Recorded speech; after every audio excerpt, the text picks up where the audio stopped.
Hi guys, it's Atlantic Mermaid with my sister, whose channel I'll link, but we're on about combining our channels together. And I'm with my little brother Zach, and today we're talking about the Black Eyed Children. It'd be good if there was some scary music on in the background. Get some spooky songs. Right, so I'm going to start with some scary stuff that I read online. So I've got some up here which is really creepy, so I'm going to tell like one of these stories and then I'll move on to Mia and then to Zach. And like we've sort of had like our own experience that time, you know, when someone were knocking on the door. Well, I've got a video on my experience and that link's going to be here as well, so... I haven't had an experience. So this one's called The Midnight Caller. I'll link the description to where I'm reading this off as well. So, it almost felt like a dream. I woke up to my dog Lucy barking. She was upright on the bed where my husband and I were sleeping with our 22-month-old daughter. Staring at our door like an unknown stranger was out there rummaging around. I thought she was just freaking out over her house noise. We'd only had her for 3 months and she was still a puppy. Could have been anything. Our roommate, a creak from the house settling. The awnings moving. Sorry if I pronounce it wrong. In the breeze. I wasn't too concerned initially. I decided the best bet would be not to open the door and show her nothing was there. My voice went really funny then. It sounds a bit silly, but it's what we do with our daughter when she gets scared. I figured it should work with a puppy too. I opened the door and she raced to the front door. She stood there snarling at the door. It was angry, violent growl, one I've never heard her make before. I looked groggily at her and opened the baby gate blocking the doorway, planning to open the door and show her everything was okay. The second my hand reached for the deadbolt, Lucy went wild. She started barking and jumped towards me. When I touched the metal, she suddenly changed her temper. She whimpered, almost like she was afraid, and backing down as her mannerism changed. So did mine. I wasn't calm anymore. My heart was racing and sinking at the same time. I had been flooded with a mixture of fear and dread. I looked through the peephole. I can't explain why I looked, but I did. Outside were 2 kids. Ooh. One was just a smidgen shorter than me, and didn't look much younger. I'm 21 and she looked to be 16 or 17. She was slender and pale, her hair was a light shade of honey blonde, and she wore it long, about mid-back, with a long, thin, blunt bangs in the front covered most of her eyes. She wore jeans, a light wash that's popular right now, and a thin-looking olive-coloured pullover style hoodie. She held her hand of a small girl who looked to be around 3 or 4 in the same style jeans and a button-down ivy cardigan. This is carvery, it's because I'm hungry. The smaller one looked at the floor shyly, but had to be the same shade of hair, tied back in a ponytail. She held a stuffed toy under her free arm, and it was identical to the one my daughter has, as was their style of dress. Had it not been for the feeling of overwhelming dread and fear, I probably would have asked these children in and given them some tea or hot chocolate to get them out of the bitter cold, but something about them seemed off. At this point I hadn't made any noise, I hadn't shushed the dog or grumbled nothing, I hadn't turned on any lights. These kids are no indicators that I was at the door. The older one spoke. She had a voice that was mature, confident and strong, accentless.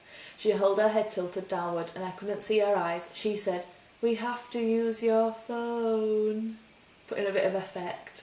I feel like I'm like one of those kids that get told to read in class. I stood frozen in fear. How did she know I was there? She raised her head to face me directly, and that was when I saw her eyes. There was a reason I couldn't see them through her bangs before. They were black, or midnight blue, or dark purple. Which one are I'm going with black. They were otherworldly, she said. "Our mother is worried." As someone who has always been interested in creepy stories, I knew she was the second she looked at me through the door. I've never been one to believe in these things as a staunch atheist and skeptic. When it comes to the paranormal. I had written off many a ghost story from friends and family members eager to tell their tale. I didn't believe it. Still, I couldn't rationalise my way out of this. I was standing with nothing but a thin wooden door between me and a black-eyed kid. There was no questioning what was right in front of me. I did not answer her. Slowly and silently I backed away from the door, Lucy still cowering at my ankles. She kept talking. "Just let us in to use your phone." I took another step back. And that step, the tone changed. At first she seemed polite. When I took that second step back, she became commanding, almost hostile. We're not going to hurt you. If we wanted to do that, we would have broken in. I'll ask again. May we come in and use your phone? Lucy snarled at the door. I inched backwards. Though something inside me seemed to be slowly pulling me back towards the door. It wasn't a physical pulling, so much as a subconscious need to go back and let them in. I got to my room, covered up the window, locked the door and sat there in the dim light of the nightlight. I heard her call me back to the door once more and then quiet. I didn't go back to sleep that night and I haven't slept right since. I know from reading about them that black eye kids can't just come in without permission. I know they haven't hurt anyone, but I'll still fear them. I'll be their exception. When I told my husband, he said it was just a dream. He keeps telling me to forget it, but this is a lingering feeling of sadness and dread. So, I think that story is like, oh, I've gone cold, because I've read so many stories about the black-eyed children, and there were one there about a guy who let them in. Do you remember that? Yeah. Do you want to they tell jumped that out one of then? his window, didn't they? Yeah, so I'll let you tell that one, or Zach, it's up to you guys, because I feel like I'm doing all the talking here. Nah, I can't remember it. All I can remember is him jumping out window. Can you remember? Well, I can't remember the full story, and I can't remember where I read it either. Oh my god, that cat just scared me when I live in daylight. Skippy! Oh my god. Where are you going? It's okay. It's only a cat. Right, it's gone. So that's not a black-eyed child. It's a cat. Skippy, cat, down. Skippy! Come here! Skippy! Skippy's too spooky. Anyway, back to the scary stuff. Scary stuff is that So the guy that jumped out of his window.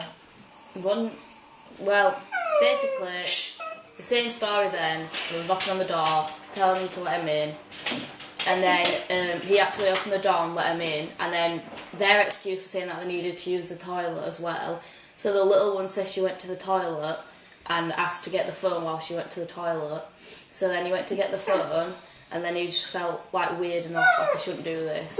And then when she came back downstairs, I can't remember it fully, but Didn't She they, said, didn't- didn't they like say we've come to collect you? or Yeah. I remember, they put the hoods down yeah, or and it something. says you've been chosen and we've come to collect you. So then he turned round, like You might not have out of the front door, like ran down, and it were either he went through the back window or Yeah, it was the the back window. door, but I can't I swear it remember was which. window. I swear. And he just ran off, like he just kept running and running, and then It's just so went back weird. home, and that were it. Well, so there's been loads of like urban legends about being in a forest, and like they're in the forest and you'll hear them calling. So obviously if I heard a child calling because I'm a mother myself, and you'll understand when you have children, I would go because I'd think that there were a child in danger, and the child obviously is telling them to come with them, and all of a sudden they'll either disappear or the person following them will have an uneasy feeling. But there was one time, if you want to tell the experience about our house. Well, I Well, wanted to know Oh, No. Well, I'll I don't quickly, really want to tell it all again. I'll quickly recap. In case And you if you want want details, you can watch Mia's video. So basically, we were on about black-eyed children all day, and really weird. Like, we all went home, because I don't live here. This is my mum's house, and that night, it was late at night, wasn't it? And someone were knocking on the door. So Mia looked from a bedroom window, but she couldn't see anyone because our roof slants, but it were oddly late, and I It was remember... about 11 p.m. Yeah, and I remember Mia texting me saying, the black-eyed children are at my door, even though she couldn't see them, but you know, when you just have a really weird feeling that it's them. And mum and dad on holiday, yeah, we were all on holiday. because she were telling me to come get her, and I'm like, I can't, it's too late. And then she were asking our other sister to come get her, and I didn't answer the door, by the way. imagine if you had. Imagine if I never knew about black-eyed children. Yeah, because apparently, Exactly. if they come, if you know about them or something, or you heard about them, Yeah, they come to your house. that's right.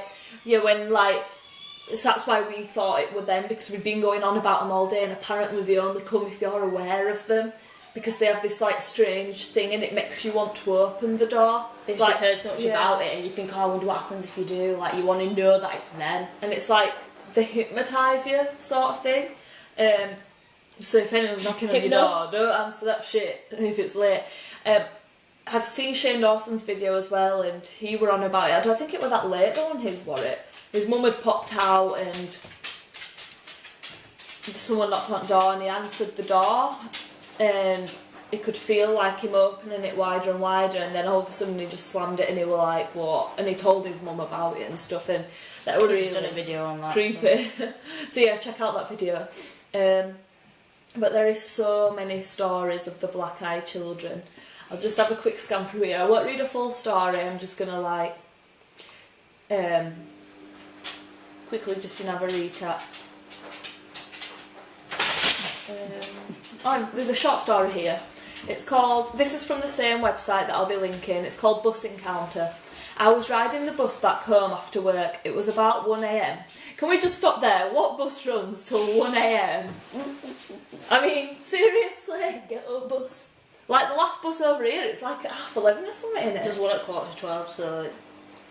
Unless he's been on it over an hour. Mind you, this might be America.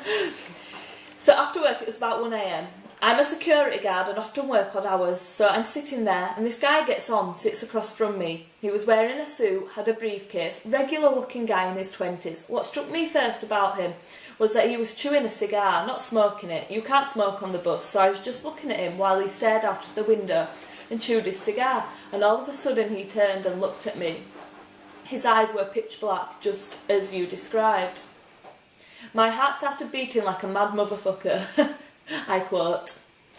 I felt my gorge rising. I was starting to panic and I had no idea why. I was just pants shittingly terrified of this guy. Then he grinned at me and his teeth were all covered in tobacco bits and brown juice, the cigar clamp between them. I almost screamed, but I insisted. I had a presence of mind to just get up and take a seat right behind the driver. I calmed down after a bit, but I kept an eye on the guy. He ended up chatting with some girl that got on, and they were still talking when I got off. I later convinced myself he was just trolling me, having a fun pair of contacts. Now I wonder. So that's like creepy, because sometimes I get on the bus late and it's just like, I can imagine like if someone turned and looked at me on bus, what would you do? Yeah, but if I'd- a girl I'd- sat down and spoke to him, you must have took him out and stuff like she wouldn't, would she? I'd like to stop the bus Unless and you were leg a it. black-eyed person. Yeah, what if they're like some sort of cult? Oh, it just freaks me out. Oh. So I think that's it for today with Black-Eyed Stories, Urban Legends. So if you've got any more like urban legend ideas that you'd like to see me and Mia do, because I'm pretty sure we'll be combining our channel together now. We're not 100% sure, we're just discussing it, but probably will be happening. So if you've got any ideas or if you've had any black-eyed children experiences, put them in the comments, because it is so interesting. And yeah, any video ideas on urban legends or like that, and give us a thumbs up and subscribe to us. So I'll link everybody's channels. Wait, link mine and all. Yeah, I will do. Zach's got a channel. His is a gaming channel. Sometimes I do random stuff. So he's only 11, so don't be mean to Don't him. get triggered. So what did you say? Don't get triggered. So yeah, that's are you gonna say your goodbye? Yeah, goodbye. Stay safe. Don't get shook. And don't answer the door. Don't get shook.